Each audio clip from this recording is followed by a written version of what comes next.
What is going on, Chiefs Kingdom? Welcome back to another episode of The Kingdom Says. I am your host, as always, Garrett Williams. Tonight, I am joined by my two usual co-hosts. First of all, we've got Kyle Henning. How are we doing tonight, Kyle? Doing all right. Mixed emotions over the last 72 to 96 hours of all kinds of variety of things Mm-hmm. when it comes to the team, and life in general. But good to go now. Ready to talk about all of the happenings in the tampering period and the little bit of shit we have to talk about that happened before.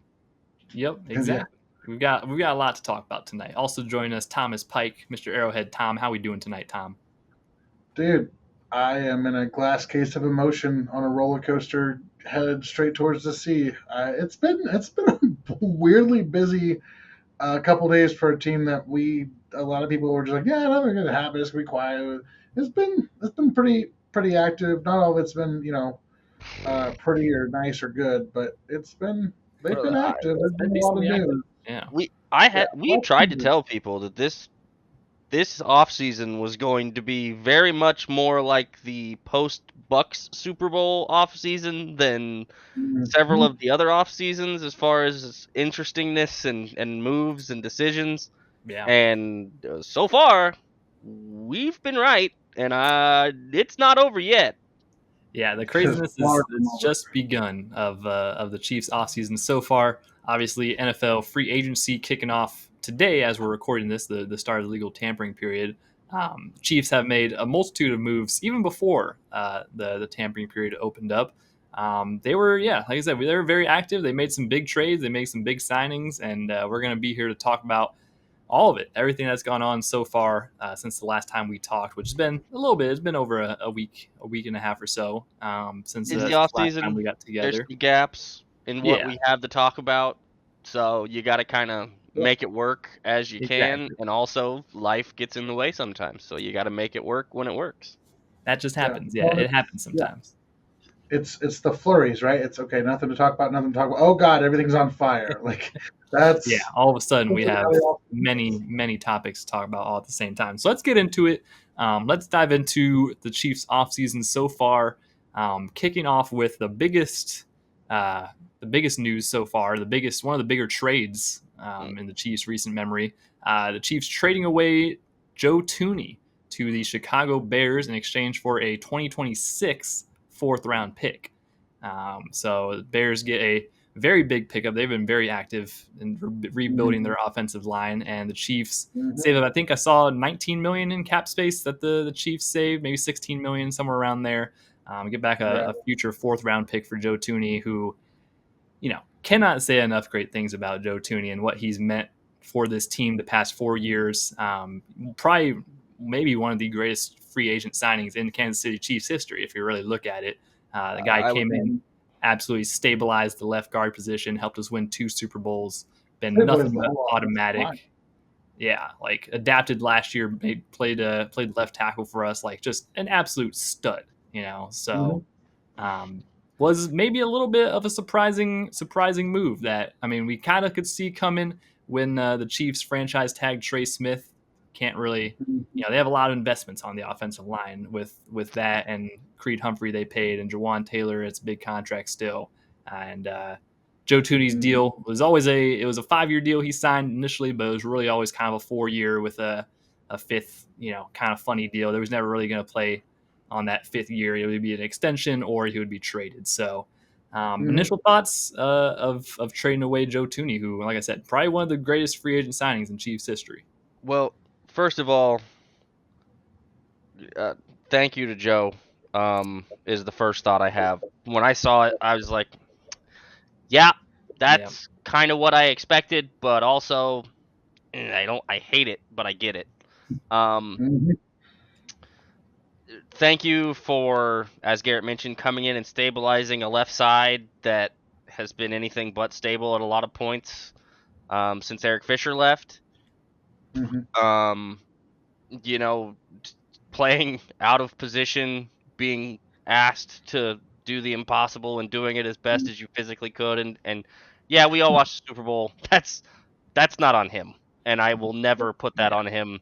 Like I've said before, that goes to somebody I'm unfortunately going to have to talk about a hell of a lot this offseason, and Andy Heck, and on Andy Reid for not adjusting when it was very evident that it needed to be adjusted in that game.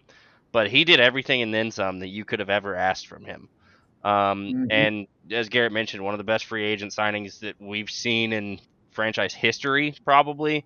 I would not be surprised that if one day he's in the ring for Kansas City. I would bet. He makes a real legit argument for the all-time Chiefs offensive line at left guard, and that's not an easy thing to do with the guy he's trying to knock out of that spot. So, and he was always, Garrett talked about the contract. He restructured like every freaking year for them, basically, at different points in the season to help them out and help them bring in more people and more stuff. Oh, he's just getting cash faster. Yeah, that's not all of it. That is that. Some of that is giving up some of the security and some of the stuff for the future and all of those things. So, team guy, locker room guy, obviously he was a robot in public, but I know that offensive line room really loved him. He was a leader in that room. He helped Creed and Trey become what Creed and Trey are for two extraordinarily young rookie guys coming in, especially in Trey's case, who didn't get to play a ton at Tennessee because of all the health stuff. It was just so important to have him, and what he did for that whole group, especially that interior three that became easily one of the best in the league for many years, was so crucial, and just can't thank him enough. And he's going to play well in Chicago. Oh, yeah. And it's going to be fine. He's also older. And this league, it's one of the reasons that the Patriots were successful for so long. A year too early than a year too late, and there was no way to keep him on the current one, so you're either going to have to extend him. They decided to trade him. I understand the trade. I appreciate the trade. They got something back for him. Now, it's not enough. He's a guard. At the end of the day, it's a guard. Yeah, it's an older guard. On a big contract, and he's older. I mean, they gave him a good little extension, too. So, I mean, you're paying that contract, You got something for him. You got to keep the younger person that's at the same type of position and have a chance to extend him because of it. There's a lot of moving parts to it, but it makes a ton of sense, and I have no issues with it. It actually makes sense for the philosophy of a year or two early than a year or two late, unlike another free agent we'll talk about here in a little bit.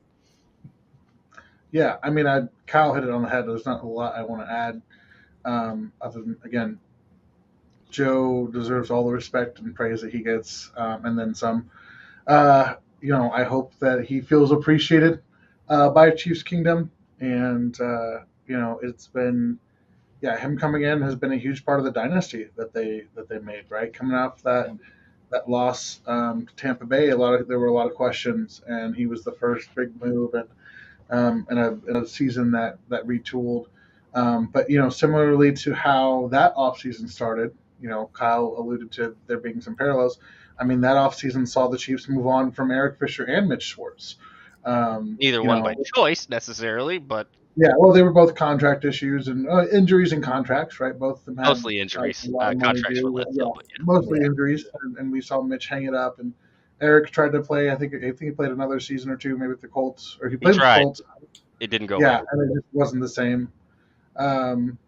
But they had to move on, and so sometimes those tough decisions, and that's where you get into the phase of restocking. But yeah, I think the leadership piece is going to be huge, and I think that it's they're now looking at this is a line that's going to be led by Creed and Trey, who a couple of years ago they came in and they were the guys. I mean, they're the guys now who have the long-term stability. Assuming a deal with Trey gets done, and by every indication, that's what the team wants, and sounds like that's what he wants. Those guys are going to be the leaders now, and so Joe's DNA, his fingerprints are going to be on their leadership style, on what they do, and how they move forward, and so I think the impact he had just in showing them how to be pros and how to do go about their business and that type of thing. Is going to be felt for for a long time. And compensation, I'm fine with it. Draft pick next year. I know the Chiefs are, like they probably. I mean, they could have. They could have probably got a day 3 pick or something this year. We'll talk about this more as the offseason goes, but this isn't the draft class to stockpile draft picks in. Yeah. I'm happy to take a pick next year. I don't know again how much say Joe got and where he went. I know Chicago's not a terrible. I mean, they're investing in that offensive line. They paid him. It's not a bad place to be right now. Young quarterback, all that stuff. So I think it's a good end result for everybody involved, but it's hard. And with a lot of other moves that we will, probably have this offseason, I don't like it, but I understand it. Yeah, definitely. It always sucks when you lose such a caliber of player that Joe Thuney is, and it's tough because like the whoever replaces him at left guard, which we'll talk about, it's going to be a downgrade, no matter what. So it's tough, but you're prioritizing paying the younger Trey Smith, taking some of that money and investing in the future. So shout out to Joe, though. Shout out to Joe Thuney. He's going to be a Hall of Famer one day, more than likely. He's a 4-time Super Bowl champion, played in like 6 Super Bowls, I think, a couple All Pros and Pro Bowls to his name. Like he's going to be remembered as a really good player. So happy to have had him here. Happy to have had him help rebuild this offensive line and reshape the culture and be part of the dynasty, the first star of this dynasty. So definitely will always have very fond thoughts of Joe Thuney and wish him the best of luck out there in Chicago, which, gave him a little bit of a pay bump, which is nice. They got a big renaissance going over there for as far as the reshape of the offensive line. He's going to be right back at it of helping rebuild that. So as Kyle rejoins us, welcome back, Kyle. So yeah, that was the first big kind of move of the Chiefs offseason. Couple days later, there was a couple pieces of news in the wide receiver room for the Kansas City Chiefs we're going to talk about here. Started off the morning with the reports that wide receiver Xavier Worthy had been arrested in Texas, which get these guys out of Texas, stop these receivers going to Texas.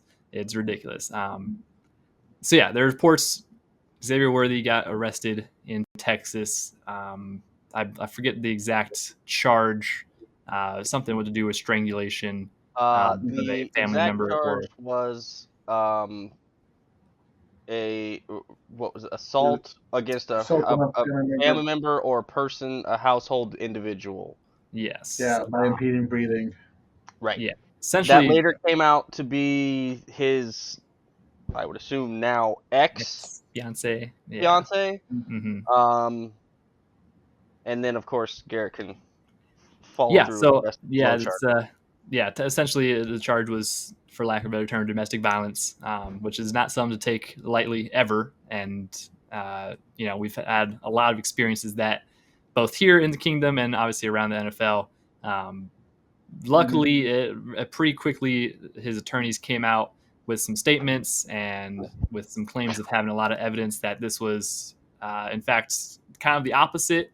Reports that his ex-fiance had been accused of infidelity. Extortion. Yeah. Infidelity and extortion was what there was the report from his attorney, along with photographic and witness evidence to the contrary of the arrest. That seemed to be the biggest thing. Yeah. So later that day, he was released. The charges were dropped. No, they refused to charge him. They didn't even charge him. That was the whole thing. Yeah, there weren't even technically charges that were filed against him. The case, the county case or whatever, dismissed. Would I think be the technical term for that? None of us are clearly lawyers on this. No, episode. yeah, and I think Tom might know the most. Yeah, I want to point to some of the stuff that Seth Kaiser has done. Seth always has to be on these off seasons. Yeah, with Seth. Seth is a greit follow and is actually a lawyer, so we'll defer to him. But one of the things that he noted is, and it's pretty standard language, but if more information comes to light, then they may amend it. So there's still technically that case. It's not done and buried yet, but at this time they're not pursuing the charge, which is based on the turnaround time and Xavier's team having evidence, and being just kind of in a place where they're kind of, I guess, ready to go and ready to say, hey, this isn't legit, this isn't, or this isn't maybe as cut and dry as it was originally implied to be. And these situations rarely are. So we should definitely immediately rush to judgment every time one of these things happens before any of the actual details come out, right, Tom? Yeah. Well, and so here's my thing, and I'll maybe say a little bit more here than what I said on socials, just because I think there is so much nuance in all these conversations. And speaking from my own personal perspective, I have had people in my life and in my own direct ways have been affected by intimate partner violence, aka domestic violence.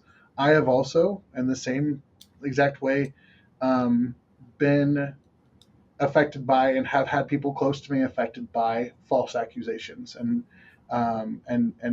narratives being spun. So what I would say to people is, if you are in a relationship that generates these types of situations, I just want to remind you that there are so many people who love you, and you do not need to stay in those situations, whichever end of that spectrum you are on. And love is not control. Love is not making you fear of a potential outcome, and it is not something where you have to worry about what a person is going to do in retaliation to your behavior. So those statements apply to anybody on either end of that spectrum, whether it's somebody who is being maybe manipulated or threatened with false accusations, or somebody who is being affected by actual violence. So I, in the past, have had strong opinions on things. The other thing I will say is that relationships, people are messy, and very rarely is one person have perfectly clean hands in a situation like that, because that's human nature. To quote one of my favorite comedians, crazy makes you crazy. And if you are, again, in that situation, I think I know the comedian too, which is yeah, there are people outside of that relationship. There, you have family members, you have friends, you have people around you who love you, and there are other people out in the world who will love you like that. Trust me, big pond. there are people who will sleep with you. I promise. I promise. You will go get some. It'll be okay. But more than Very that, well said. there Yeah. are people out there who love you, and give them a call, tell them you need help getting out, and just go, move on. Life is too short. You don't get a refund. Again, I'm stealing Christopher Titus, the comedian. Yes, I'm that's stealing exactly what I thought you were quoting. Get a refund. The Grim Reaper doesn't show up at your door and go, man, I was going to kill you. Today was supposed to be your day, but you were with that person for 2 years, and that was really rough. So here's a coupon for 2 more years. That's not how it works. And we've watched it. I've watched it again, personal and we watch these professional athletes. People just spend years of their lives, and I get it. Human emotions are hard. Here's what you do: you go to therapy, you get out of that situation, you find somebody who loves you and respects you, and you move on with your life. And you go build a happy, beautiful life, because it's too short to be anything else other than that. So, all opinions aside, and that applies to everybody on both sides of those situations. I don't want anybody. And these are young people we're talking about, right? And that doesn't make it okay. But Lord knows if the three of us were put under a microscope at 21, or Garrett's been 21 for not 21 for like 17 minutes. So yeah. But if we were all in that same level, like, I'm sure there's stuff that, gosh, I've got stories. Don't remind me, because that means I'm getting old, Garrett. I told some stories on stage. I went, man, I'm really glad I'm not famous. Yeah, I mean, it's tough when these things happen to you and you're under such a public spotlight. All I would add to what Tom just said is, one, male or female can be the victim in this stuff. First of all, that's one part that goes supremely under discussed. A lot of times when you think about these situations, most people assume it's male abusing female. I have seen personally firsthand, and there are plenty of accounts of that being the other way around.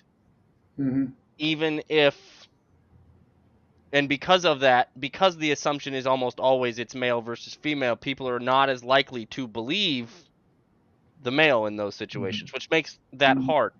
I'm not telling you she was beating him up in any form or fashion, although by the sounds of some of the stuff that happened from the reports from the attorneys, that may have been occurring somewhat. It's not always, yes, you want to believe the victims. The problem with, as Tom mentioned, is a lot of these situations are messy, and finding out exactly who the victim is may not be so black and white and cut and dry. There are some situations where it's very black and white, cut and dry. Greg Hardy jumps to mind immediately when it comes to that situation. But on the other side of that same spectrum, Steve McNair was literally killed by his spouse, if I'm not mistaken, in a similar situation. So there are some black and white instances.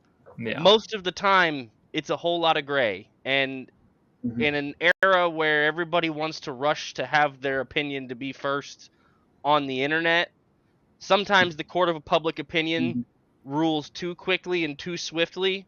And it was a lot of that this last weekend with, and this is one thing I will also add to this. If you are rooting for someone to be guilty of something because you don't like the sports team that they play for, you suck ass as a person. Sad. And I don't have anything else to say to you about that other than you're not a good person.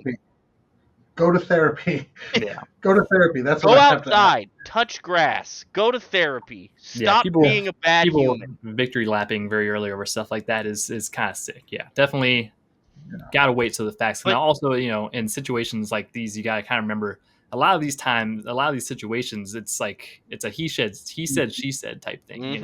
Like it's going to take some investigating. Now, luckily, it seems like in this instant, there were multiple eyewitnesses and different other pieces of evidence that were pretty immediately available to the sheriff's office and all that. But just hold out. You don't have to have your opinions right away on when things like this happen.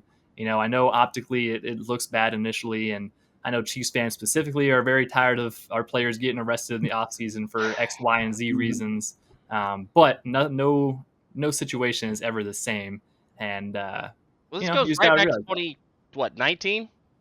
Yeah, I mean this gives you a lot of feelings of the Tyreek Hill stuff. The second time when it was reported one way, and now that reporter works in a different city and state because, maybe we should have got both sides of the story.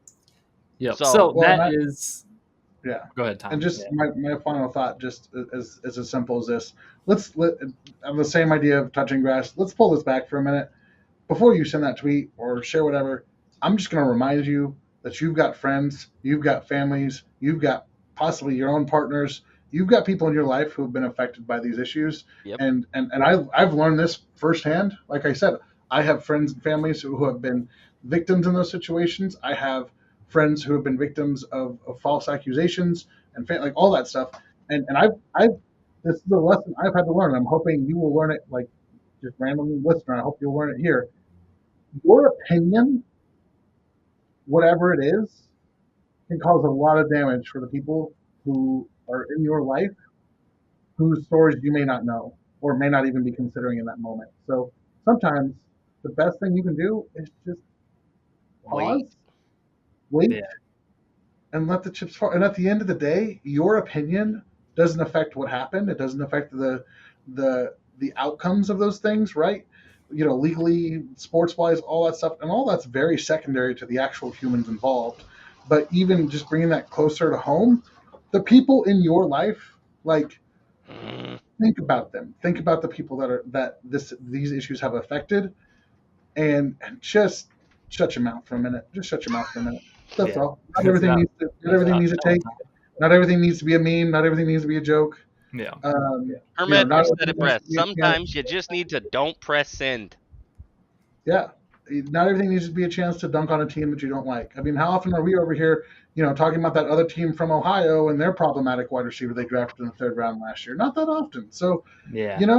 I we don't always have to do that, because at the end of the day, these celebrities, sure, you may say they signed up for it. They, okay, they're famous, they're free game, whatever, fine. The people in your life, the people in my life, um, I value them more than that, and I want to be careful with my takes and how those opinions could influence them and influence their ability to talk to me about issues that they're in, right? A problem that they may have, that they may be involved in, and if you've got such a strong opinion one way or another, you're probably closing a door on a conversation that could otherwise be really important for that person. So, whatever your take is, it's not as important as your personal relationships. So just put a pin in it and chill out. Let's talk about something else for like just a minute. That's all. Yeah. That's valid. It's a good way to close out that. So, transition. Let's talk about something else for a lot of minutes. So on that same day, after the arrest, but before the dismissed charges, the Chiefs made a move in the wide receiver room, re-signing Hollywood Brown, which was going to happen without this Xavier Worthy thing, but the timing of it just seemed funny to some folks. But yeah, bringing Hollywood Brown back on a 1-year deal up to $11 million in total value. It's basically literally the exact same deal he signed last offseason, which makes sense. It always seemed like it was going to be that case of him kind of doing another 1-year prove-it deal. I wouldn't expect a lot of other teams to kind of give him a bigger deal based off the last 6 or 7 games that he played. So it made more sense for him, I think, to come back to KC, get a deal that's incentive laden so he can earn back some of that money, as well as it's a good relationship for KC. See what you can get from him for a full season, and maybe he cashes out next year as was the original plan. So good to have Hollywood Brown back. I will say, it'll be interesting to see a full year of an offense, hopefully with Xavier Worthy, Hollywood Brown, and Rashee Rice all in it. We'll kind of see more of what they planned for last year, but definitely to have a good plan for him, a good plan for the whole offense, and see what exactly they want to use him as because they used him a little bit when he came back, and then during the playoffs he kind of disappeared again. So it'll just be interesting. It'll be interesting to see. I have a lot of faith that this will be a good wide receiver room with those three. Yeah, I think it's a pretty big move for the Chiefs. It's low risk in that sense, but and one of the things that may be interesting to factor in there is it's a deal worth up to $11 million. I don't remember if you mentioned the guarantees on it, but that up to $11 million is because he missed so much time last year. Those dollars are considered not likely to be earned, and so the Chiefs don't necessarily have to count those against the cap immediately this year. So just some extra flexibility there with how they can play with the money in terms of what they're reporting, and that can be helpful for them right now while they're a little tighter on things, and it may come into factor where they go, oh well, this and that, but that $5 or $6 million that is considered not likely to be earned, and that they don't have to count against the cap this year, is pretty substantial for a team that's up against it. So yeah, benefits the Chiefs, benefits Hollywood because he can still make a lot of that money back. So yeah, good signing. I know Kyle's still dealing with. Oh no, sorry y'all. My camera issues. hates me on and off. I'm here. It refuses to cooperate. So sometimes I'll be on your screen, and sometimes it'll be just this little gray talking head that's over there in the circle. Which is what he's going to tell you, but in reality, we had to censor his camera because he keeps taking his pants off. Yeah, that's it's almost exactly the same deal as last year for Hollywood. I'm more than fine with it. You saw De'Ami Brown get paid more than him by a little bit somehow, some way. Look, man, that season looks a lot different as far as how they progress through the season last year. If he's healthy the whole year, obviously Rashee Rice factors into that too. But him missing a legitimate chunk of the year and not even being sure if we would see him again on the field. Mm-hmm. It was that derailed the start of the offense before we ever got started. So it's a big thing. There were several other teams that were interested in him, and for him to basically return on the same kind of thing with this team, it's good news for the Chiefs. It's good news for Patrick because you could tell pretty easily they have a chemistry with each other that works. Yeah. And I expect him to be a focal point of this offense. And because he was hurt all of last season, most of those incentives are likely to not be earned, I'm sure. Which means that cap hits like $5 million or something, $6 million. 6.6 is the number I think I saw. Yeah, like 6.5, 6.6, I think. Yeah. So that's great for a team to get a solid 1B, 2A ish wide receiver. And if he's healthy, he could easily be a 1 if he's fully healthy and fully ready to go. That's a big deal for what you're seeing receivers get paid with. Justin Jefferson making 38. Hell, they franchise tagged T. Higgins and he's going to be like $30 million this year. Yeah. And they still haven't paid Jamar Chase his more than Myles Garrett number now. Got to be $41 million a year, right? Because they already publicly said they were going to make him the highest paid non-quarterback. So that number just went up. Bengals just keep on waiting until that number gets up more. But that's a big deal for the Chiefs to not be paying that kind of a contract. Hell, Tyreek looks cheap right now in Miami, doesn't he? Yeah, a little bit. Yeah. If you really think about it, the Chiefs don't have very much money at all tied up into the wide receivers right now. With they got a rookie, a second-year player, going into his third-year player, and a guy on a prove-it deal. Like that's pretty damn cheap for great wide receiver play. Still got Sky Moore too. Still got Sky Moore. He's on a rookie deal still. Yeah. Anyway, but yeah, Hollywood's fine. Hollywood's exactly what the kind of guy. That's the kind of contract that you want for a guy that has. You already know what the floor looks like because it can't get any more floory than what happened last season, and you know what the upside can be. So, yeah. Okay, so a good signing, good re-signing. Last move that the Chiefs made before the tampering window opened up, which will easily be the least controversial, least talked about. Kyle's back just in time. I'm lying. Actually, this is definitely the most controversial signing of the offseason. Chiefs re-signing linebacker Nick Bolton to what was the deal? 3-year, $45 million with $30 guaranteed. Million, yeah. Very big. $15 million a year, and the first 2 years are guaranteed. Yeah, about $30 million guaranteed out of that deal.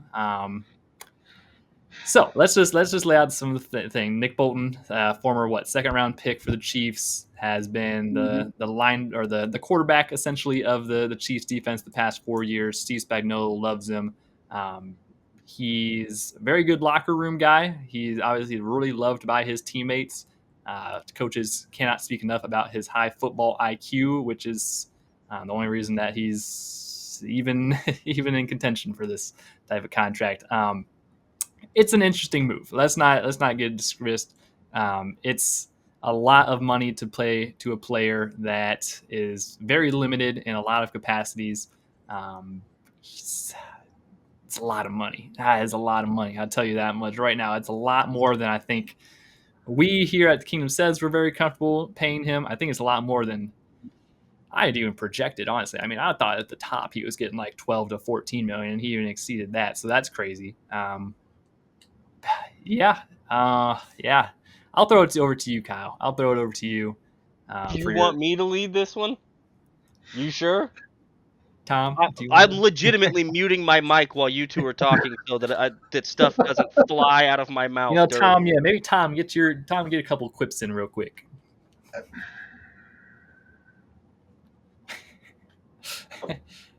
The podcast is not stopped, folks. Tom is just deep in thought.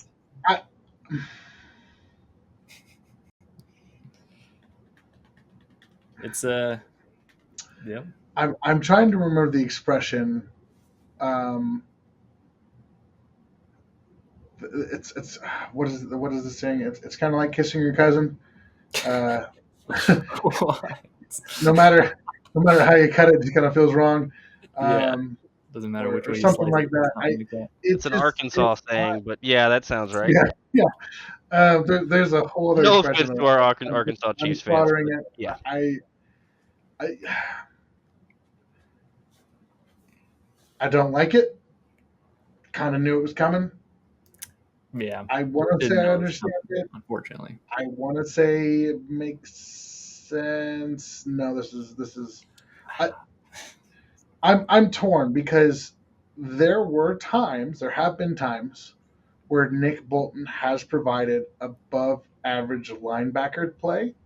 However, those times have been usually contingent on a lot of other pieces around him playing lights out, and he's just kind of there to make the right play at the right time because everything else around him is going right. Oh, he's Dan Sorensen. He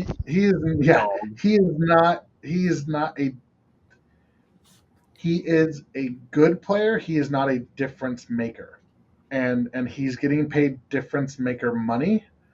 Contract in the NFL. For a guy who is probably a hair or two above, like he is like the Mendoza line for linebackers. Like he is average, and there are times and there are aspects of his game as a whole that are below average. His athleticism is below average.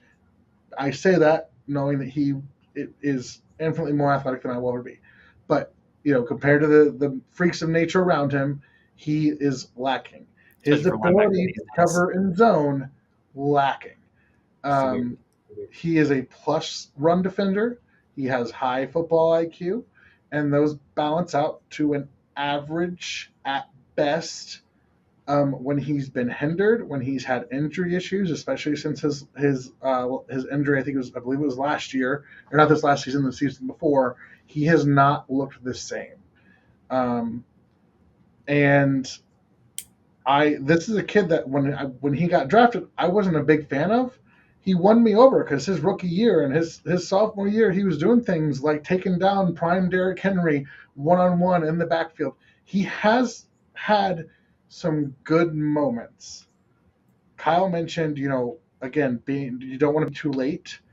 It feels like this has the potential to be a deal a year from now, 6 months from now, that we're going, oh boy, we should have went in a different direction. We should have done something else. The parts of it that I understand, there's not a lot out there. Linebackers are hard to find. You have some other guys on your team that complement him well. It's better, but the price tag is still pretty steep. The player is still not a difference maker, and you're strapped for cash. So it is.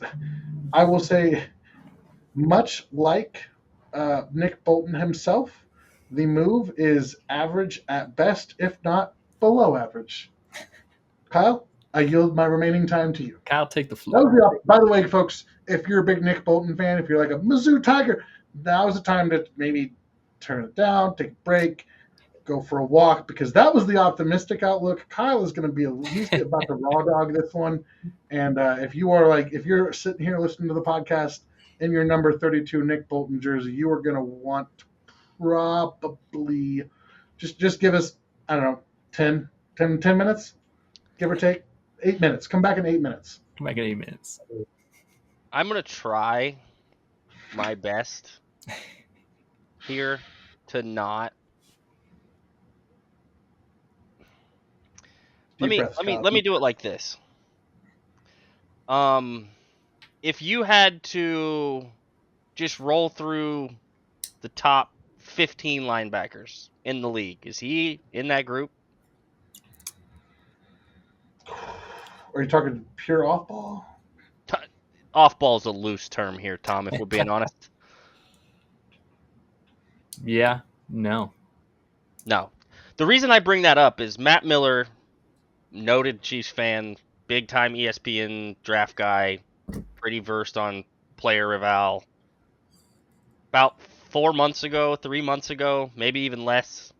He's like a month or two ago, yeah. Maybe, yeah. 20-ish, 22nd, 23rd, 24th ranked linebacker overall in the NFL right now. And you just paid him a top 5 AVV and a top 5 guaranteed money contract. All 5. Top 5. Look, I'm not against keeping Nick Bolton in Kansas City. I'm against keeping Nick Bolton in Kansas City for $15 million a year. If Nick Bolton wanted to sign a 3-year, $30 million with 20 guaranteed, fine. 9.5. I would have even taken 10. At 10 was my absolute ceiling. Yeah. 9 would have been great. 8 would have been a team-friendly deal. This is a contract. Like, here's my other question before I get too deep into this.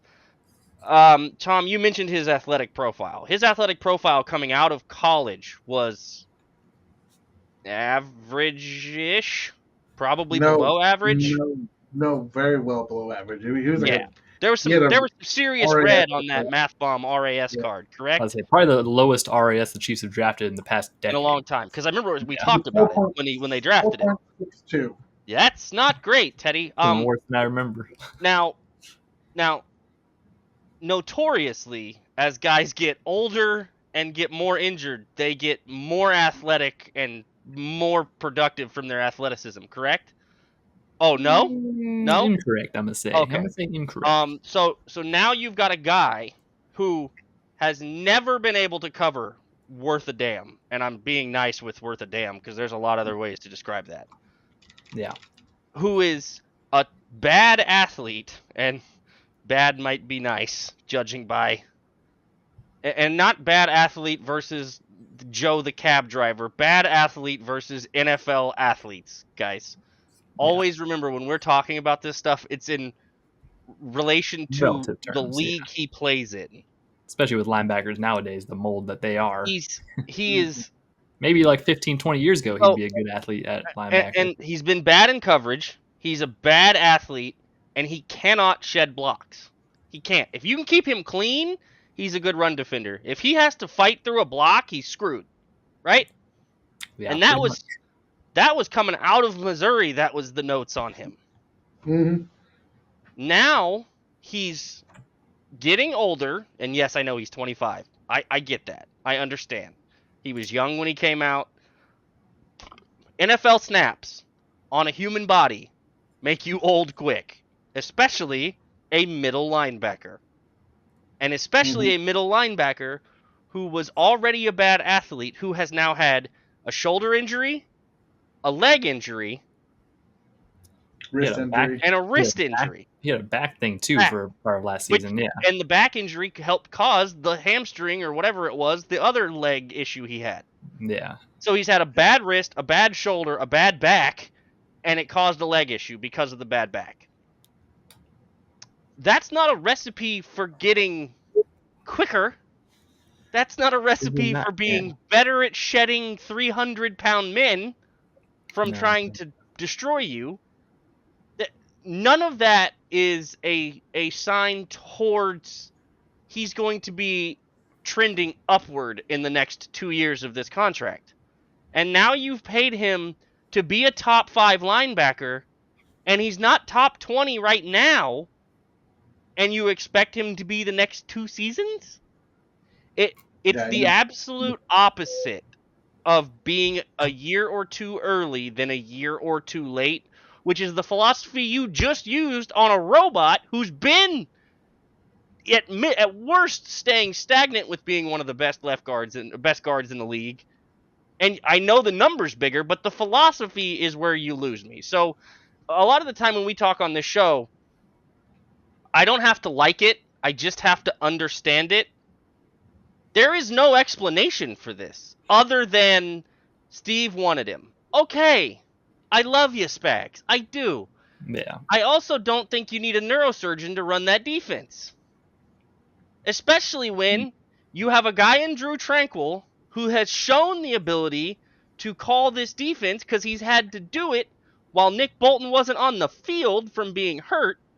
And you have a guy in Leo Chenal who, fun fact, was the Green Dot at Wisconsin is a smart football player and does a lot of the same things Nick Bolton does better than Nick Bolton does them. So we just get him to stop eating those crayons. The problem for this is not Nick Bolton sucks. That's not what I want the takeaway to be from this. What I want the takeaway to be from this is you can't misappropriate funds in a hard cap league with as much parity as there is in this league and get away with it over and over again. This is a deal that in a year or two or less than a year, you could be sitting around looking at going, well, we're missing this piece and that piece. Why? Well, we gave $12 million too much over 2 years to a guy that was replacement level. League average is replacement level, guys. Like, that's what the word league average means. Yeah. That's what that phrase means. So, all you have to do is look at the New York Jets. They just paid Sherwood basically the exact same contract. That's not great. That's not great. I'm not asking him to be Fred Warner, but I'm asking him to be at least Roquan Smith. You're right. Who's overrated as hell and getting paid a lot, but not getting paid Nick Bolton. Yeah, I think that's where obviously the biggest kind of gripe. Nick Bolton, the player, obviously very limited, and you'd like to upgrade. Leadership is great, and the calling the plays is great, and Spags loving him is great. But the same conversation we had with Andy and Patrick about sometimes you got to save them from themselves. Yeah. Sometimes you got to save Steve from himself, because if it was up to him, Anthony Hitchens would still be playing middle linebacker for the damn team. Yeah. The Kyle, everything Kyle said is very valid there, and the money is very, very steep for the player that Nick Bolton is. There are a couple little, I guess, positive, not even really positive, but just a couple notes I have. It seems like teams this offseason have been very scared of the potential of moving linebackers, and we've seen a couple deals, of some very big deals of teams retaining their own instead of maybe testing the market at linebacker. It wasn't going to be the greatest linebacker class anyways. The draft linebacker class is decent, but not ideal. I mean, the whole draft class isn't ideal. The draft class sucks. Can we stop beating around that bush? This draft class sucks. Draft class is not good. Can we talk about the draft? We talk about the draft. But this definitely seems like a very safe is one way to use one word to use it, as Kyle disappears again. Safe is one word to use. Scared is almost another good word to use as far as this move. I think the Chiefs are very scared of what the future without Nick Bolton could look like, and that's why they phrase about scared money. Yeah, don't make money. I tell you, it do not make money. And I mean, me personally, I would have liked to see the Chiefs, take a bit of a swing on a younger guy, maybe a draft pick, and get some fresh blood in there. And worst case, it's hard to see them being a whole lot worse than Nick Bolton, but the potential is a lot higher with another option. So there is a reason why across the league you're seeing some of these average to above average or formerly elite players with some red flags, i.e. Ronnie Stanley, i.e. Alaric Jackson. I mean, Nick Bolton. Teams are keeping players that I think that they would traditionally try to move on from because this draft class doesn't have replacements for them. And you're trying sometimes, especially when you're in a phase of, again, unless you're the Houston Texans who are apparently just dealing all pro left tackles for picks. Unless you are in a place, like if you're in a place of trying to compete or be competitive, you want to keep the floor at certain positions at a certain level. And you're probably going to hear me say that a couple times, and you'll hear me say it a lot about what I know we're going to talk about next, which is some of the signings that the Chiefs have made, the additions that they have made so far. Yeah. It's to be interesting. We're going to look back at this, like Kyle alluded to, and that first. I really hope flat. I hope to God I'm wrong. I hope he plays up to this contract. But I mean, there is a positive spin. There's a chance he's 25 years old, and he had he was injured last year and the year before that. So there's a chance go start working out with Bobby. Yeah, exactly. Gotta do something. There's a chance though that he really grinds this offseason and looks at least like a better player, a little bit closer to 20, the sophomore year or the rookie year player. Better go start working out with Bobby. Yeah, Go get him that Rey Mysterio stem cell treatment. Have all his, stuff. Something. I'll tell you what. But there's not, like I said, still 25. And also the good thing for the Chiefs is that it's just basically a 2-year deal. Worst case, you're stuck with them for just 2 years. And yeah, that's kind of that. It's going to be, there's going to be polarizing for a very long time. And that, I'll tell you, with that first flat rat that he gives up to a running back where he's not even within 15 yards of him next season, it's going to hurt. It's going to hurt when we have to all be like, oh, that's $15 million right on the field right there. That's not even in the vicinity of that fullback maybe that's running the flat route or something, but it's the move that we on our last episode kind of talked about a little bit, and we talked about this in the group chat. It's a mistake that we saw the Chiefs making, so it's not as surprising. It's kind of surprising though, especially that number, but the number we will move on. Nick Bolton still being here for the next at least 2 years, maybe 3-year deal. We'll see. Not at $15 million 3 years from now. Yeah, I mean, best case scenario for the Chiefs, he outplays that contract and they extend him after 2 years, and we'll see. That's see how that goes. Best case scenario. That is the best case scenario. The best. So moving on to some of the Chiefs additions. Chiefs opened up legal tampering period a little hot. They had a couple quick signings. Very notably, the biggest notable one addition is former 49ers left tackle Jaylon Moore, signing with the team on a 2-year, 20 to 30. I'm already forgetting the contract. 30. I'm a bad host. 30. 2 years, 30. Yeah, so 2-year, $30 million deal. Isn't it 3 year but funny money? Well, I can't remember what. No, I think 2 years, $21 million guaranteed. Yeah, that's it. And that's even for some reports, apparently people think it's almost just a 1-year deal because there's not pretty much. Because I think 21 is guaranteed the first year. Now, granted, I sent the numbers over that Matt Derrick did the numbers on it. I think it's $10 million in dead cap if they cut him next year, 17 if he plays next year. Yeah. So real quick, so $21 million guaranteed, 7.5 at signing, right? Okay. Which means he has 6.7 this year, and then 14 next year. So it's with $7 million of that guaranteed next year. So essentially it's a 1-year deal. They'd have a little bit of dead cap if they cut him next year, but it would also, I think, let me make sure, maybe save them some. I'm not sure. I'm not a cap guy, but a solid deal. When you look at, so the other guy that was in that grouping with him was Dan Moore from Pittsburgh. When you look at what he got paid, I'll take this deal. Yeah. I'll take this deal 4 for 80 with $55 million guaranteed for Dan Moore, right? Yeah, my brother in Christ. Sizable. That's a sizable jump from what Jaylon made. So here's the scoop on. Yeah, here's the scoop on Jaylon Moore. So 27 years old. He was a backup tackle for the 49ers for the past couple years. Not necessarily his fault. Trent Williams is pretty good. Exactly. Trent Williams is there at left tackle. He filled in for Trent a little bit this year. I believe getting 5 starts. Yeah. So overall, he doesn't have a ton of starting experience. He's got a decent athletic profile for sure, which is good. And definitely a lot of upside still, only being 27 years old, especially getting him on a deal like this. The deal itself, it signals that he's probably not their only solution at left tackle. He's probably just one of the options they will employ at left tackle, but definitely raises the floor, which we just talked about. Definitely raises the floor at left tackle. Regardless, you have a really good swing tackle who will definitely compete at left tackle. But a lot of upside. Tom, so, I know you're kind of the O-line guy. I don't know your thoughts on Joe Moore, especially for that price. Can't be too mad about it. That's why I think, right? Yeah, I mean, and so again, raising the floor, drawing parallels again back to the 2019 Tampa Bay Super Bowl. Like, one of the things they went out and did, they signed Kyle Long. They signed, who was the other guard that they picked up?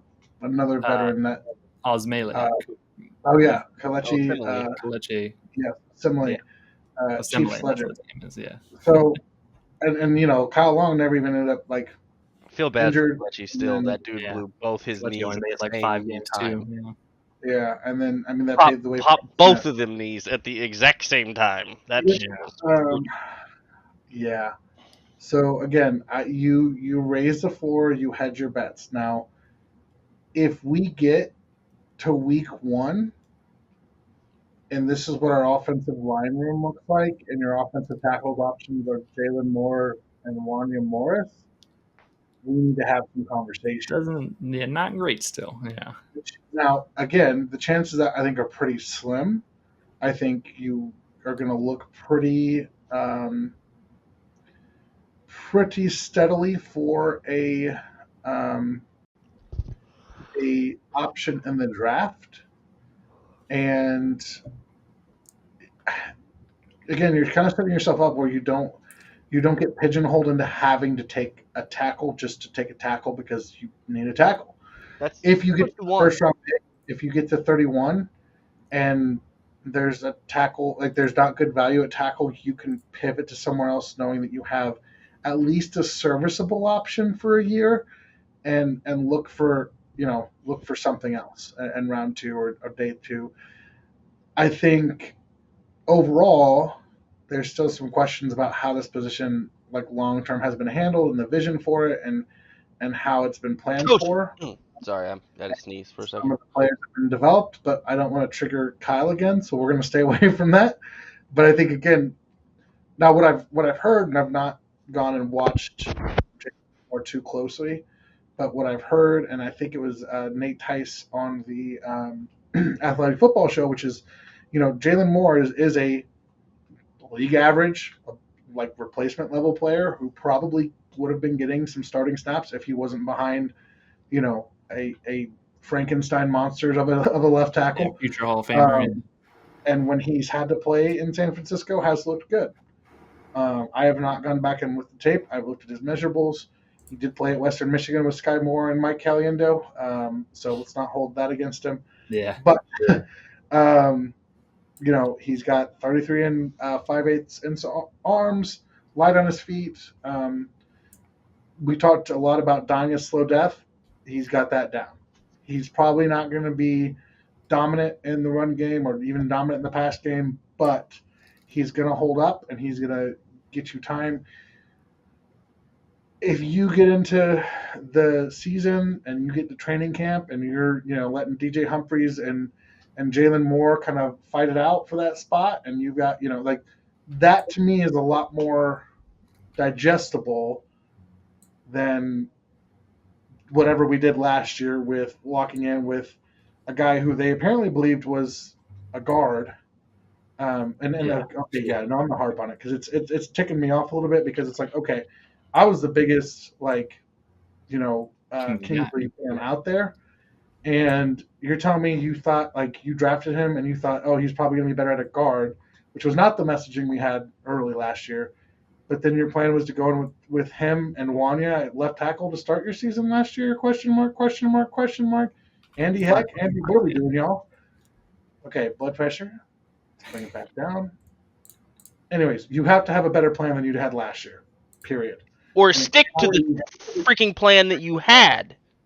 Yeah. And you know what? I think there's a part of me, and I almost made this joke earlier. I was like, I wonder if Brett Veach traded Joe Thuney just so they'd stop playing him at left tackle, because I think there's give him an option. Yeah. On the planet who were convinced that was the right idea at halftime of that Super Bowl. But yeah. So again, hopefully the fall off. I mean, we're gonna have some fall off at left guard. I think it also gives you some stability of a veteran guy who, if you're playing next to Kingsley, you don't have to bring a rookie in week 1 and that. To be honest, there's maybe 2 tackles, maybe 2. And if it's a maybe, then it's probably not a maybe. I would say there's 1 tackle that I would say could start week 1, and I would be okay with that in this draft coming up. Guess what pick he's going at, kids? Probably in the mid-20s because he tore his ACL. But, yeah. It ain't 31. I can tell you that. 31. Yeah, you ain't gonna be touching 31 probably. Garrett, do you want to read Brandon Thorne's Jaylon Moore excerpt that you sent to the group, or should I? Well, it seems like you already have it in front of you, but you might as well read it. But yeah, I did see that Brandon Thorne, who is a pretty well respected. If you don't know who O-line. Brandon Thorne is, and you care at all or want to know about O-line play, find out who Brandon Thorne is. He is probably the guy when it comes to evaluating offensive line talent. He's players. Pretty good, yeah. And he was pretty high on. I found it. He was pretty high on Jaylon Moore. Claiming he's set to enter his 5th season in 2025 with just 12 career starts at left tackle. Been a solid back through that time. Possesses coordinated, synced up footwork and hands that allow him to stay attached to blocks in pass protection. Moore doesn't have any standout high-end physical traits, but is a competent blocker who can compete for a left tackle job and provide quality depth, which not bad, not a bad person to add to the left tackle room. He, like I said, raises the floor, definitely is just a lot safer of an option. He might not blow you away with anything specifically, but just staying in front of people, staying engaged in his block, good technique, all that stuff. It'll be interesting to see how he kind of adapts a little more to a more vertical passing pass set offense that the Chiefs run as opposed to San Francisco, who just they're very unique offense in itself. But definitely gonna be a little bit of a change up. It's not the easiest to kind of find a tackle that's in the same kind of scheme that the Chiefs run, where you're having big vertical pass sets. They've had some luck with converting guys before. Obviously, Orlando Brown Jr. being the biggest one. So they kind of made work for that role. Jaylon Moore way more athletic than Orlando Brown Jr. was. So overall, I mean, I'm cool with it. I'm cool with the pickup with the asterisk that can't be done at that position, and really on the offensive line in general. I think there might be more moves to be made. So I'll say this. Yeah. His athletic profile fits what the Chiefs look for. It makes sense from that aspect. Watched a decent chunk of his 5 starts from last year. I got through probably 3 of them today. Nice. I see it. I see what they see. I understand the approach. I think he'll be, as Tom mentioned, the die a slow death, the so on and so forth. If you look at his pressure rates and whatnot, depending on which source you use, I, for one, despise the boys, but it is what it is. That one's a little more less subjective because it's literally a stopwatch. For whether or not they gave up pressure in 2.5 seconds is roughly the clicker on that. He was like 6% overall and like 7% in pure drop back passing situations, or maybe a little more than that. There's obviously decimal points on those percentages, but I don't remember them off the top of my head. I think Zach Eisen might have tweeted them out at some point today. I can't remember. Seth has looked at film. You're going to get an article from Mr. Seth Kaiser, who we talked about earlier. That article, I believe, drops Tuesday morning. So depending on when you're seeing this, it may already be out. Might be out. I get it. I also think he would have started for the 49ers had Trent Williams not been standing there going, "Hi, I'm Trent Williams. Nice to see you. Enjoy the bench, kid." Yeah. Look, all of this is fun and cute and good, and we can talk about the draft pick or the free agent or the player they traded for. But if your coaching staff can't coach the tackle position, they can't coach the tackle position, and you're just kind of stuck with whatever you get from the player once you get them. And your coach right now cannot coach the tackle position. Not a single tackle has improved since they got him. Not one. Not Lucas Niang. Not Orlando Brown Jr., not Kingsley, not insert Lucas. None of them. Jawan Taylor has not improved. He's not improved the things that he's not good at. He's done the things he is good at, but he's never once improved any of the other stuff that he's not good at. That's not coaching. That's living off what the talent the player has. And I know there are plenty of people that around the league that respect Andy Heck a ton from the O-line perspective. The last 4 years, 5 years, I haven't seen it. and it's become more and more evident the more and more we've gone down the road. The first few years, it was like, okay, he's trying to piece stuff together. Maybe it's the player that doesn't fit the style, with Orlando. But they've tried different styles. They've tried different players. They've tried young. They've tried old. They've tried this. They've tried that. If he doesn't get it together, they're not going to get better at the tackle positions. So, and I'm starting to see more people that are respected in covering this team start to talk about it more. I've been banging on this drum since week 2 of this last season. You can talk about how they handled last year. They had a plan, Tom. The problem is they panicked and objected on the plan and never fixed it. Mm-hmm. They never even gave it a chance. Yep. And this whole conversation about, we believe Kingsley's a guard. Since when? You believed he was your starting left tackle of the future when you A, drafted him, and B, started him all the first 3 weeks of the season and swore up and down all through training camp he was your best option by a country mile. So something's not adding up there. You're lying at some point. At some point in this last 18 months, you have been lying through your teeth at some point about Kingsley. Somewhere. I don't know if it was last training camp in the first 3 weeks of the season. I don't know if it was the last 6 months of the season. I don't know if it's now when you're talking about him as a guard, but you've been lying about him at some point. So you better figure out why this keeps happening with the 17 different options you've had at tackle over the last several years.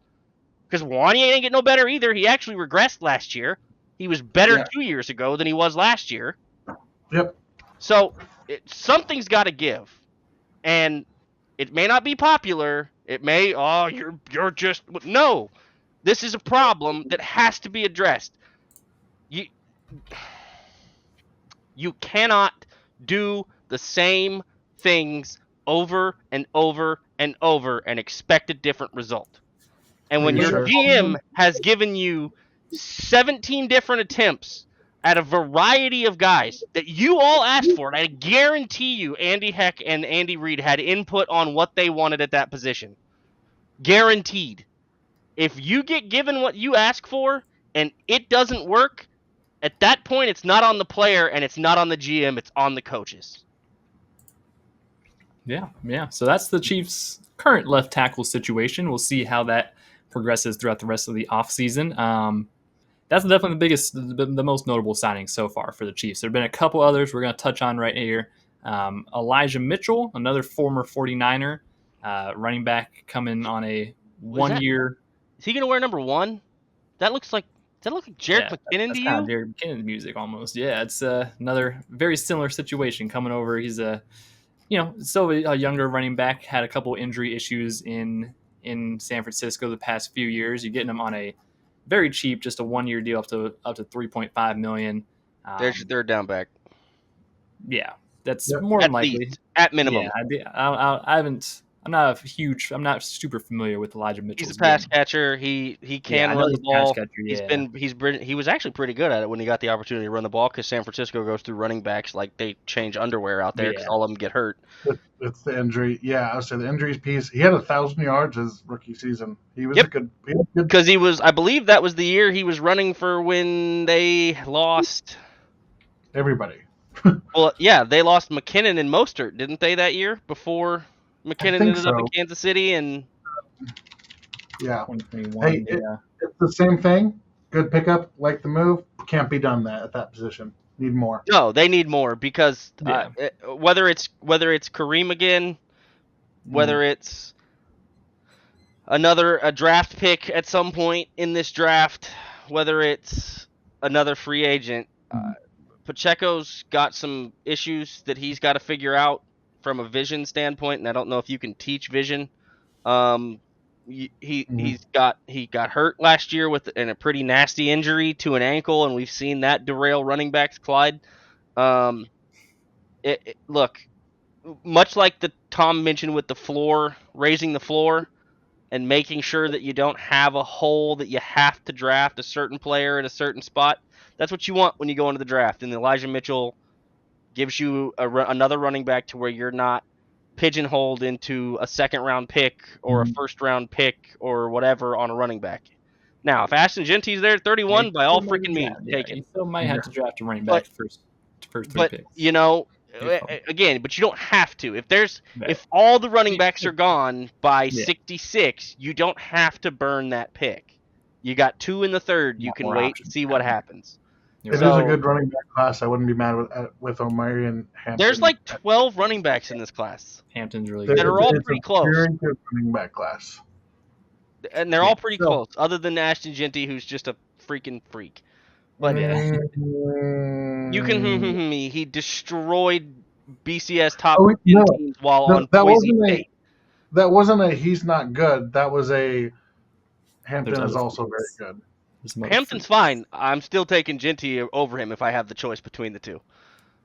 Give me Cam Scatterboo, all right? I love Cam. He's not explosive. He's not a home run guy. Cam Scatterboo. Cam Scatterboo reminds me of... it's felt like, give me Iguodala. Darryl Williams. Yeah. I like Cam. I liked what he did at Arizona State. I liked him giving Texas all they could handle. Yeah, but twice.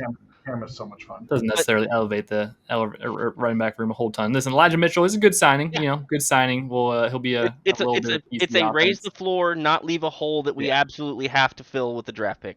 Not like definitely any kind of like home run, big running back addition, but he's good. Add another guy to the running back position. We'll take it.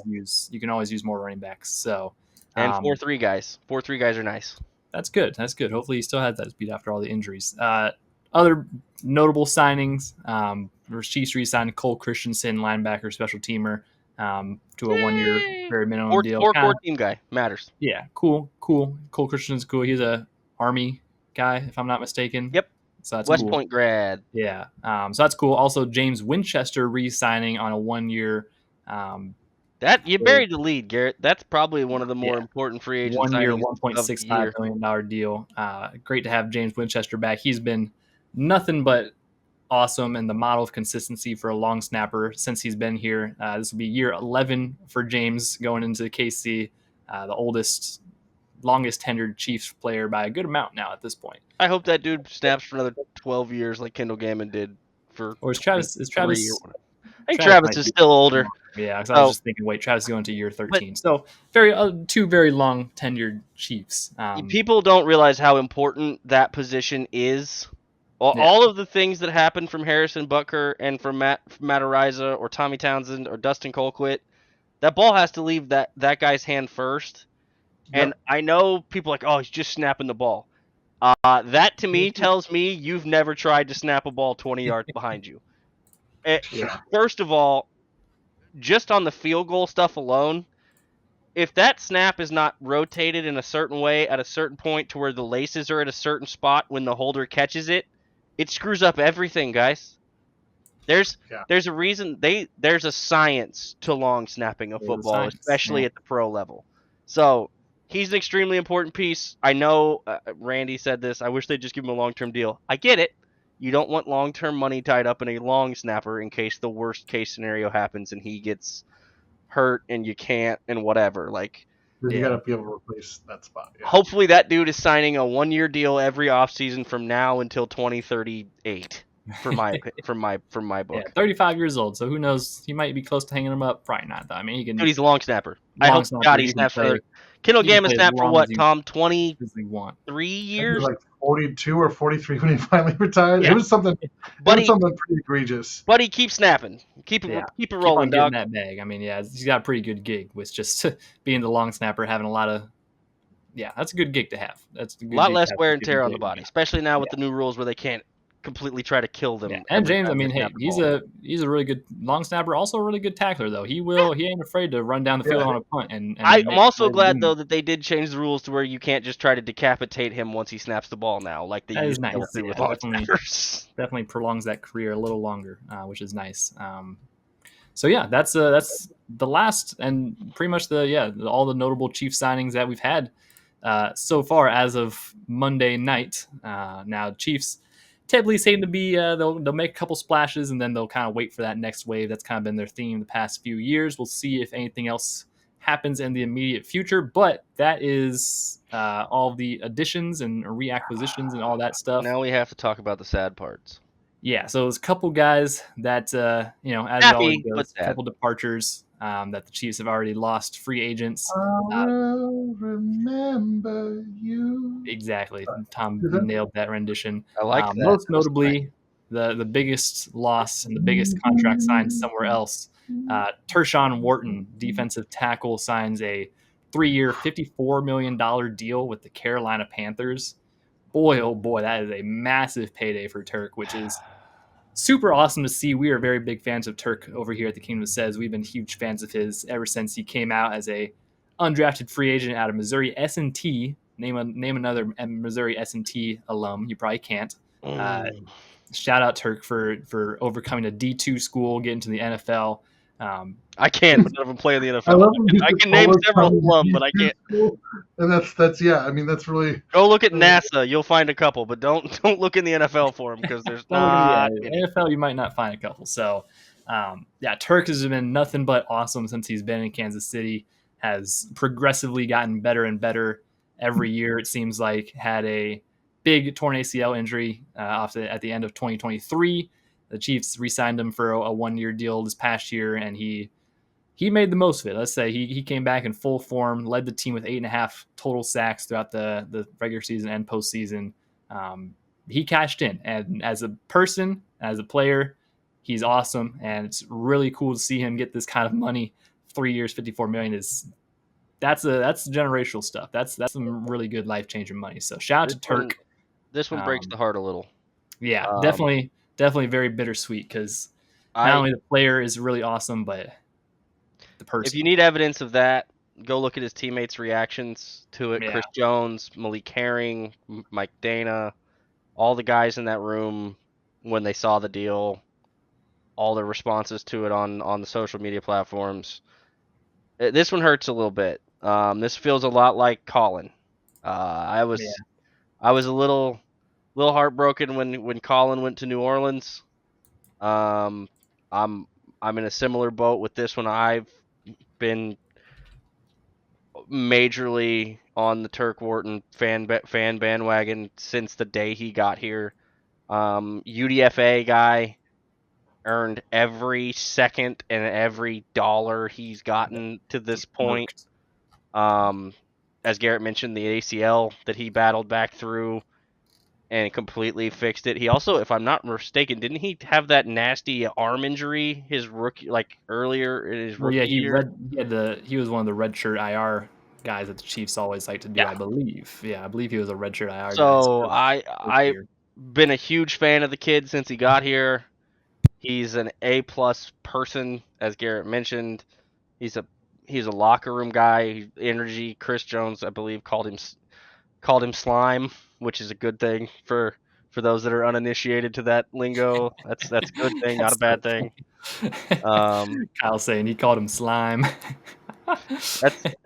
He didn't sound old at all there when you said that, Kyle. I'll just tell you didn't sound old at all. I know. I'm trying to translate for the older folks who don't know that that's a positive term. You're right. Yeah. What?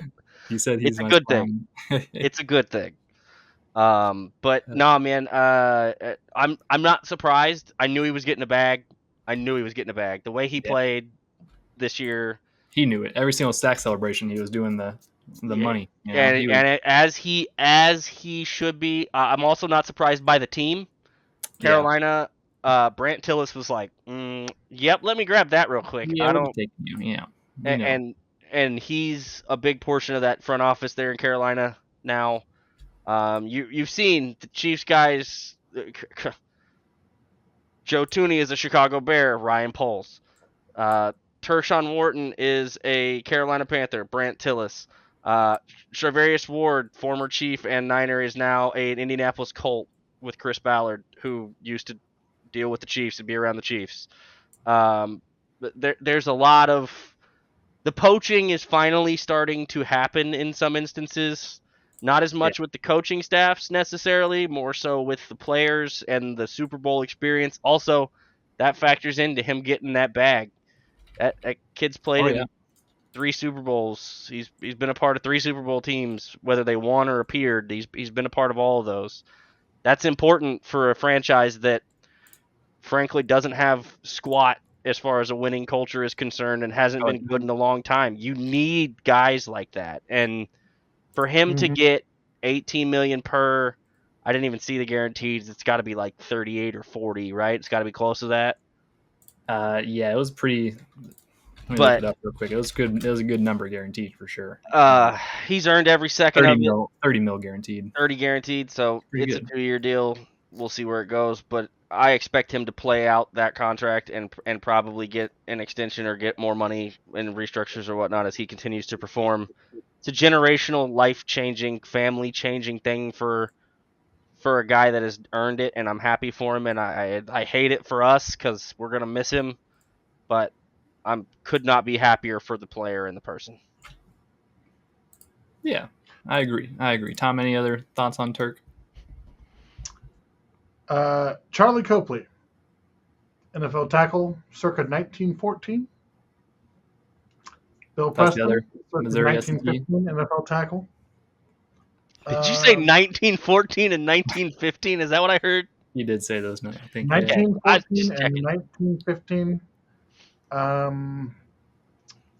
There was one, Forrestall Hickman, 2015. The only other individuals from Missouri S&T to ever play in the NFL, and Turk certainly is the most accomplished of any of them. Seeing as how 2 of them played over 100 years ago. Yep. Yeah, that's fine. Also, Missouri S&T, surprisingly accomplished college. Holy cow! I was like, there's a lot of smart people that go to school there. There's a lot. They've done a lot of things. They've done a lot. Jack Dorsey, co-founder of Twitter. Jeez, Missouri S&T. Wow, I didn't know Missouri S&T had like that. Yeah. I did because I've been on that campus for a trip during college. What were you on campus for? The guy who created water, Gary White. Created water. Oh wait, no, co-founder of water.org. Never mind. I was like, created water. I feel like that's. Listen, we're almost at an hour and a half. I feel like I might know who created water, but I don't think it was him. He goes by different names, but I don't think. I know he's got different names in different places, but so yeah, shout out Turk for getting the bag. He will be missed, and now leaves a pretty big hole as far as Chiefs defensive tackle situation. We'll see how they address that. A couple other departures we'll quickly touch on before we get out of here because we've been going a good while. Justin Watson signing with the Houston Texans on a small little deal. That's another one of those save Andy from himself moves, isn't it? Yeah, that's a massive save Andy for himself. Cannot. I love Justin. He's done everything they asked him to, and then some. He's the perfect teammate. I'm happy for him. I hope he got paid. Yeah, I agree. He'll be a good depth piece for Houston over there. Yeah, I saw that too. Yeah, Tom's a character. Yeah, you guys behind the scenes won't understand that, but just I hope they see these things. Yeah. Sometimes the we're gonna leave that one in the inside joke category. We'll leave that one inside, but Jay Watt going to Houston obviously opens up more of the wide receiver room for new potential options. But he's been pretty good since he came here. Obviously, 2-time Super Bowl champ as well. Can't say enough good things about Jay Watt. And then Samaje Perine goes back to Cincinnati and gets a 2-year deal there. He lost money somehow in like 4 hours. He went from making $22 million a year for 3 years. Reportedly, he had a very, very lucrative contract signed that just wasn't real. So shout out to Samaje. Shout out to all the former Chiefs. That there are still a couple other pending free agents. Justin Reed's still out there. A couple other guys. That will be interesting to monitor. Yeah, it's still TBD as far as his status, but it's gonna be. We're gonna have a lot of new faces as far. Willie Gay also still on the market. Willie Gay is on the market. Juan Thornhill is on the market. Thornhill's on the market. It's a couple former Chiefs that are out there still. So like I said, guys, this is This offseason is going to be wild and interesting. There's going to be a lot of things that take place that you're going to be like, what the hell just happened? Very interesting. We've already had several of those, but strap in. We got a long way to go before this offseason is over. Yeah. Draft's what, April something or other? Last week of April, yeah. 20-something. So yeah, definitely still a lot of time to assemble these rosters. Last little note on free agency that I just kind of I thought about this earlier and I wanted to bring it up and then I kind of forgot, but I just remembered with this this recent conversation of Juan Thornhill and Willie Gay and guys like that. A lot of times in free agency like this, we see a lot of big names move around to other teams and usually there's always like some kind of like connection there, right? Like usually there's some type of familiarity, they're getting reunited with their former offensive coordinator or defensive coordinator or all that kind of stuff. That happens pretty frequently. I mean, we just saw Sam Darnold go to the Seahawks just because he's reuniting with his former OC and Kubiak 49 or so. That happens pretty frequently around the NFL where you see these big name free agents or big name trade candidates who are on the market and, they end up going to somewhere that they have a little bit of ties to. And it's just interesting because the Chiefs, because we've had the same coordinators and we really haven't had a lot of staff turnover the past few years, we haven't had that kind of benefit of like reuniting guys with their old coordinators and all that stuff. We don't have that as much. That's a good thing. That's not a bad thing.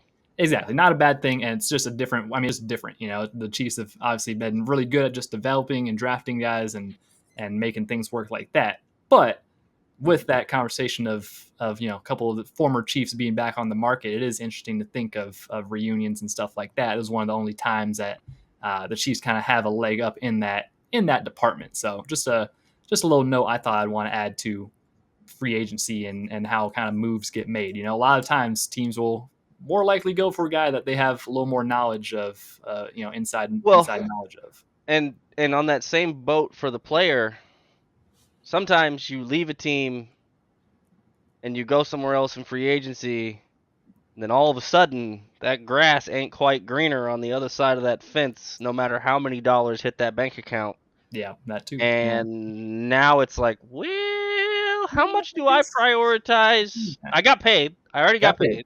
That's huge. Yeah. So now what do I want to do? Now do I want to go where I know the going is good and I know the culture and I know the locker room and I know the staff? Or do I want to chase dollars still? Cole Hardman jumps to mind immediately in that category. The guy's still out there. Yeah. He went to the Jets and was like, holy, screw this. Let me the hell out of this mess, please and thank you. I will happily go back to Kansas City. Please, quick, fast, in a hurry. Willie Gay was in New Orleans, and no, he's not. Man, they suck. New Orleans is not very good. Because their cap space is a disaster. Because they tried to kick the can down the road for like 14 years, and then finally that trash can hit somebody on the head, and they couldn't kick it any farther. That was tough, I'm sure, especially with the Dennis Allen stuff and all the situations with the front office and all the things going on there. It's not an easy environment. Probably more inclined to venture on home if the Chiefs are looking to add in that linebacker department. Juan Thornhill, you guys looked around at Cleveland lately? Myles Garrett said, I want to burn this place to the ground. Oh, $40 million? Okay, I'll come home. Let me run that by me one more time. What was the number you just told me? You're going to pay me how much a year? I don't want to be paid anymore, actually. You know what? I love Cleveland. The irony of that one is, let me have a no-trade clause, too, by the way. Yeah, that is. I wanted you to trade me last week and shit on you at the Super Bowl, but now I want that $40 million and to not be allowed to be traded unless I want to be traded. Money usually does talk, so... that's always you always got to remember that. Usually important to realize that sometimes when they leave Kansas City and they're like, "Oh, it'll be all right somewhere else," and then they go somewhere else. Oh, it really sucks. Let me go back where it was because that was not that. So just something to monitor as the next couple of days of free agency and the next couple of weeks of the offseason kind of progress. We'll see if there's any other reunions that we might happen upon once again, which I would be very welcome for. So Charles Lanigan is out there too. Yeah. Okay. Anything else? Do we want to? I don't know, Doug. We're an hour and a half in. What else do you want to do? Last thing I think, just real quick, I think we can knock out just of the couple of the free agents that are still left. Is there any name that jumps out? One name that jumps out to each of you guys that you would still like to target that has not been signed yet as of 9:18 p.m. New Pacific Standard player Time? or Just anyone, yeah, just any deal that you'd like to see come down the pipe. I'd say.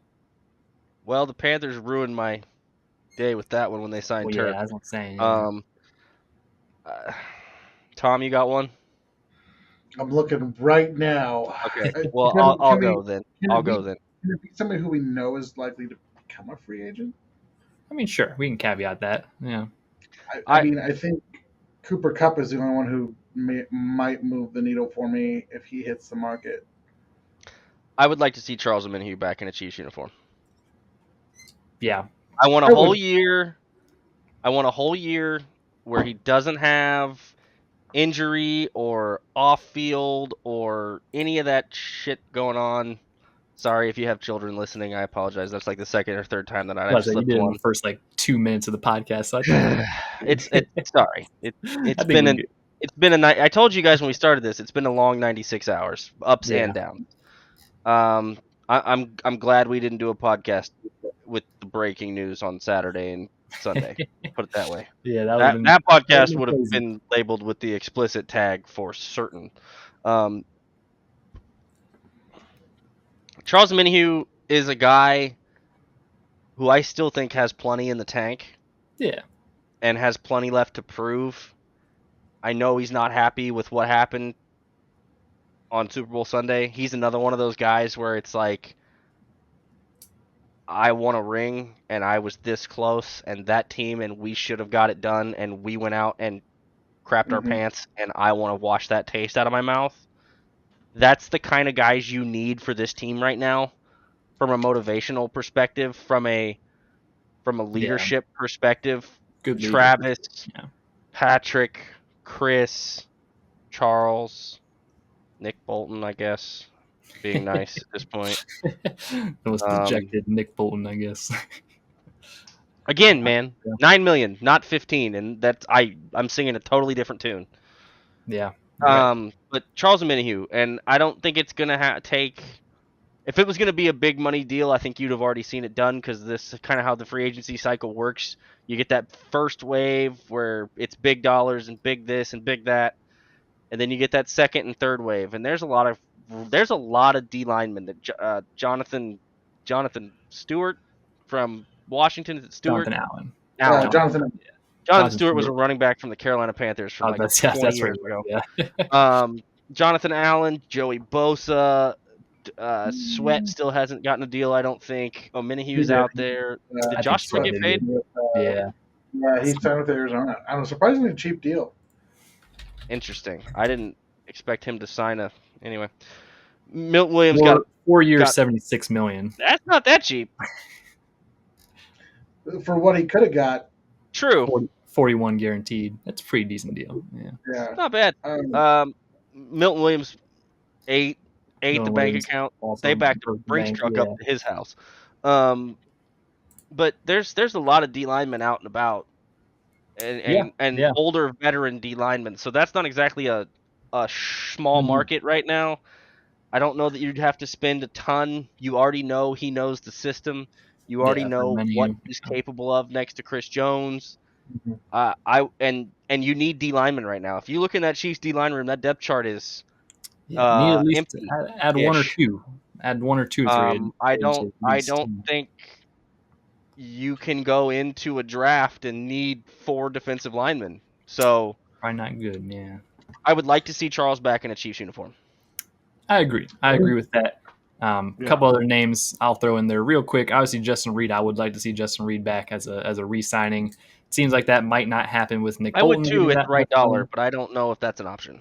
Yeah, exactly. Seems like they kind of chose Nick over Justin, which, that's all right. 2 other names I wouldn't mind seeing, just other veteran options. Tyler Lockett is out there. That'd be cool. His dad was little hometown reunion. His dad was a Chief. He can still give you some really good wide receiver snaps. Obviously, after last year, you should stock up as much as you can on wide receiver just in case. Played at K-State too. Yeah, That's true. Yeah, so a little hometown local guy. That'd be cool to see. And also Evan Ingram. He's a little bit older now. He's not quite the Evan Ingram that we once saw, but would be a good compliment tight end to Travis. Obviously, he's worse Noah Gray. He's older, worse Noah Gray. What are we talking? Listen, it depends on the deal. I can't. You got Jared Wiley, you have Noah, and you have Travis. Jared Wiley's coming off a torn ACL. Evan Ingram going to be Irv Smith again? Still kind of a question mark. I'm not trying to hate Garrett, but I just don't understand the Evan Chiefs Ingram. Like using tight ends. I'm just saying it elevates the floor of the tight end room. That dude, I saw it when he got brought up. Ingram signed with the Broncos. I don't know, but I hope to God he's not a Chief. Pretty sure he signed with the Broncos. Look, Ingram? Yeah. I don't think so. His two best seasons, one of which he had like 60 incompletions on targets. He had half the catches he had targets, which is not good. That was his rookie year. He had 1 year with 1,000 yards, and then last year he was worse than Noah Gray from a stat line perspective on catching the football, and they didn't throw Noah Gray the ball at all. We have future GOAT Jared Wiley. Levi, it's not even that. I'm just throwing out some names. He visited the Broncos, Tom. He didn't sign the Broncos. Familiarity with he does have familiarity with Doug P, which just saying. Saying. Here's my thing. Evan Ingram had 64 targets and 47 catches last year. We don't have to go in that deep in Ingram. I'm just telling you names that I wouldn't mind seeing the Chiefs have. I'm not saying he has to be I just don't get Evan Ingram. I don't. I didn't. And that's not about Garrett. That's about the other 17 people I saw talk about Evan Ingram like 3 days ago and could not wrap my head around. I'm just saying. Conversation. You're adding talent to the tight end room. I'm just after those injuries. Can he block? Can he run block? Because he wasn't good at it in New York, and he wasn't great at it when he was with Doug Peterson. And if he's your third or fourth tight end, you have to have him block somebody. Jody Fortson really wasn't a run blocking tight end. It's Jared if he's Wiley. Your third or fourth tight end, he has to block somebody. Jody Fortson was a hybrid wide receiver tight end. I will still never call him a true tight end. But he was our 3 or 4 tight ends. Jared Wiley's really not. They also had Blake Bell when they had Jody Fortson, so they didn't have to worry about that. Noah Gray really isn't that much of a blocker either. Travis Kelce really isn't that much of a blocker. I don't know. I'm just saying there's not a lot of. Disagree completely about Travis not being a blocker. It's what he did most of this season. I'm just saying in general. But you also had guys that did that role, so then you could use that other guy. On Wuzerike. Nope. He messed up again. Levi on Wuzerike. That's who I want. That's you did mention pre-show. Yeah, you did mention pre-show. Levi Onwuzu. That is how you say his name. Onwuzu. Now you've got me trying to figure out what you're talking about. Well, on that note, I say Levi Onwuzurike. Before Tom stutters himself into oblivion here, I think that is how you say his name. I just wish you would have had more confidence in saying it. While you two were fighting, I was over here playing Hooked on Phonics with it, trying to get it down. It took me back to my childhood. Mom and Dad are fighting. I'm over here trying to read and learn words. So it's easier than Kingsley's name, I'd say. That would be a good pickup. Suamataia? How is that hard? It's a lot of syllables. I'm just saying. But also, Onwuzurike went to Allen High School in Allen, Texas. So. Texas guy. As long as you stay out of there in the offseason, we're all good. He's not a wide receiver. He'll be fine. With that being said, that's about everything we've got for you tonight. Appreciate everyone joining us for this very long episode. It's not. It's kind of average pace for us at this point. An hour 30 is not bad, but it's longer than it used to be. It used to be a long episode. The ones we've been doing for the last 3 months have been it's kind of the norm now if you've been following along. But hey, a lot to talk about, a lot of fun stuff to talk about. We appreciate everyone tuning in. If you've made it this far, we appreciate you tuning in and rocking with us. We will be back soon. We will be back soon with more maybe potentially free agent news. We got to really start jumping into draft stuff here very quickly. So that's going to be a big thing. Tom, it's about time to pick up all those episodes that are mostly draft talk, right? Yeah, it's about to be draft talk season. So be prepared for that. Be prepared for a little more off-season movement and whatnot. Be sure to follow us at Kingdom Says Pod on Facebook, Twitter, Instagram, any other social media platform. We may or may not be on it as well. So just throwing that out there. I know X, aka Twitter, had quite the day today as soon as free agency dropped. So hopefully that doesn't happen more often. But yeah, either way, you always find somewhere that you can get our content, and especially over on YouTube too. Always want to see our content, check us out on YouTube. That's a good place to find all of our stuff. Also, Spotify, Apple Music, wherever you get your podcast from. We will be back later. We will be back later. Maybe this week, if not early next week, with more fun content for you folks. So with that, that's all we've got for you. Thank you for tuning in. Thank you for watching. And we will see you guys on the next episode of The Kingdom Says.